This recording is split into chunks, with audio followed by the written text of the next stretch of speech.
Hello everybody, and thank you for sharing your time with me.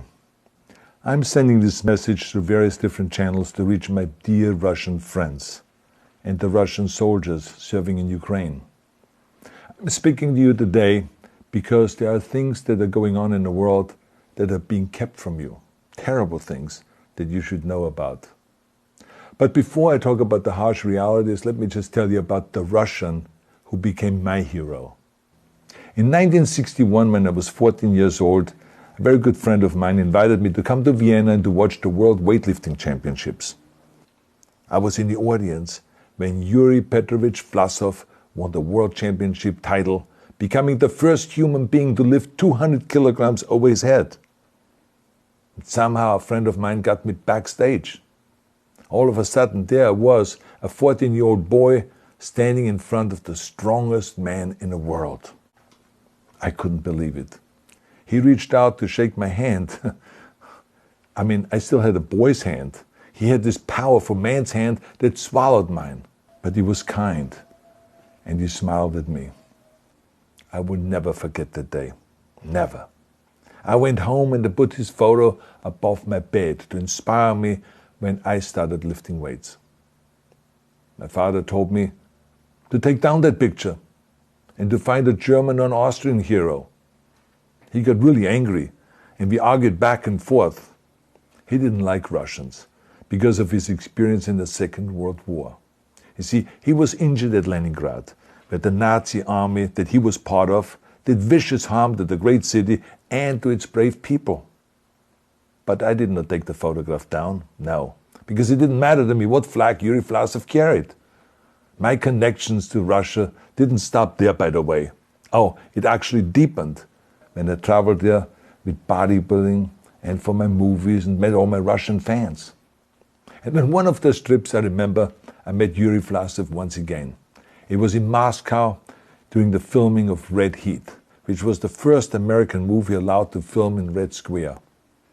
Now, he and I spent the whole day together. He was so thoughtful, so kind, and so smart, and, of course, very giving. He gave me this beautiful blue coffee cup. And ever since then, I've been drinking my coffee out of every morning.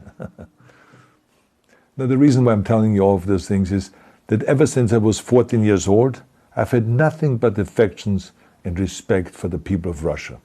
The strength and the heart of the Russian people have always inspired me. And that is why I hope that you will let me tell you the truth about the war in Ukraine and what is happening there. No one likes to hear something critical of the government, I understand that. But as a longtime friend of the Russian people, I hope that you will hear what I have to say. And may I remind you that I speak with the same heartfelt concern as I spoke to the American people when there was an attempted insurrection on January 6th last year, when a wild crowd was storming the US Capitol, trying to overthrow our government. You see, there are moments like this that are so wrong, and then we have to speak up. And it's exactly the same with your government. I know that your government has told you that this is a war to denazify Ukraine.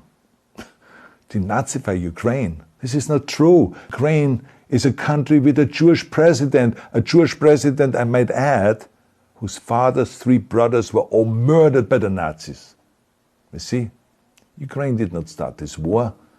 Neither did nationalists or Nazis. Those in power in the Kremlin started this war. This is not the Russian people's war. No. As a matter of fact, let me tell you, what you should know is that 141 nations at the UN voted that Russia was the aggressor and called for it to remove its troops immediately. Only 4 countries in the entire world voted with Russia. That is a fact. See, the world has turned against Russia because of its actions in Ukraine. Whole city blocks have been flattened by Russian artillery and bombs, including a children's hospital and a maternity hospital. 3 million Ukrainian refugees, mainly women, children, and elderly, fled their country, and many more are trying to seek to get out. It is a humanitarian crisis. Because of its brutality, Russia is now isolated from the society of nations. You're also not being told the truth about the consequences of this war on Russia itself. I regret to tell you that thousands of Russian soldiers that have been killed. They have been caught between Ukrainians fighting for their homeland and the Russian leadership fighting for conquest. Massive amounts of Russian equipment have been destroyed or abandoned. The destruction that Russian bombs are raining down upon innocent civilians has so outraged the world that the strongest global economic sanctions ever taken have been imposed on your country. Those who don't deserve it on both sides of the war will suffer. The Russian government has lied not only to the citizens, but to its soldiers. Some of the soldiers were told they were going to fight Nazis. Some were told that the Ukrainian people would greet them like heroes, and some were told that they were simply going on exercise. They didn't even know that they were going into war. And some were told that they were there to protect ethnic Russians in Ukraine. None of this is true. The fact is that Russian soldiers have faced fierce resistance from the Ukrainians who want to protect their families and their country. When I see babies being pulled out of ruins, I think that I'm watching a documentary about the horrors of the Second World War, not the news of the day. Now let me tell you, when my father arrived in Leningrad, he was all pumped up on the lies of his government. And when he left Leningrad, he was broken, physically and mentally.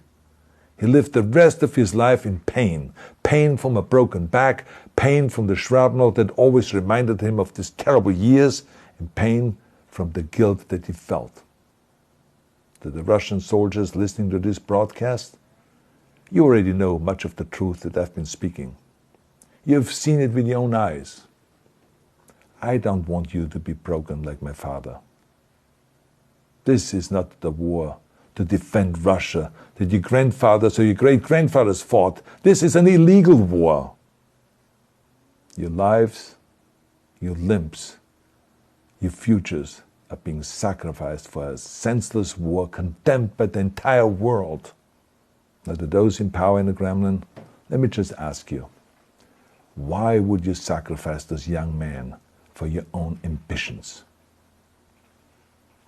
To the soldiers who are listening to this, remember that 11 million Russians have family connections to Ukraine. So every bullet you shoot a brother or a sister. Every bomb or every shell that falls is falling not on an enemy, but on a school, or a hospital, or a home. I know that the Russian people are not aware of such things are happening. So I urge the Russian people and the Russian soldiers in Ukraine to understand the propaganda and the disinformation that you are being told. I ask you to help me spread the truth. Let your fellow Russians know the human catastrophe that is happening in Ukraine. And to President Putin I say, you started this war. You are leading this war. You can stop this war. Now, let me close with a message to all of the Russians who have been protesting on the streets against the invasion of Ukraine. The world has seen your bravery. We know that you have suffered the consequences of your courage. You have been arrested, you have been jailed, and you have been beaten. You are my new heroes. You have the strength of Yuri Petrovich Vlasov. You have the true heart of Russia. My dear Russian friends, may God bless you all.